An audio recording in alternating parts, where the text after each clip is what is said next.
Sara, stórt tap fyrir Spáni í dag. Hvernig er tilfinningin svona beint eftir leik? Ég verð að segja að mér er smá vonsvikinn, sko. Þótt að við sem þetta myndi alveg fara svona.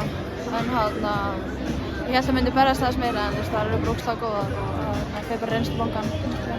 Leikurinn út á Spáni, það er mikla stigaskur í honum. Það er 120 virmu. Náðu að setja 50 stig á töfluna þar. Voru að spænska vörnin svona mikið sterkari í dag? Já, kannski bara spilaði öðruvísi vörn á okkur. Kannski loka á þær sem vildi loka á en já, já, við hefum getið gert betur en við vorum bara fínar. Hvernig metur gluggann í heild? Þennan glugga, ég myndi segja að fyrri leikur var aðeins betri og rosalega fleiri jákvæðir punktar í fyrri leiknum.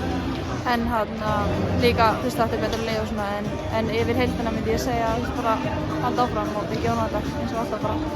Er ekkert erfitt að, þú ert aldursvostinn í liðinu, það eru 8 leikmenn sem eru með undir 10 landsleiki. Það er svolítið nýtt fyrir alltaf ekki? Já, en mér fannst ekkert sástæðlega á gólfinu í dag, Dilja og Geggjuð, ógeðslega flott hvernig hún kom inn á og Agnes og bara allar þessar stelpur, Þorgils, já, bara allar bara virkilega ánægðar. Bestu þakkir, Sara, og gangið vel. Takk fyrir.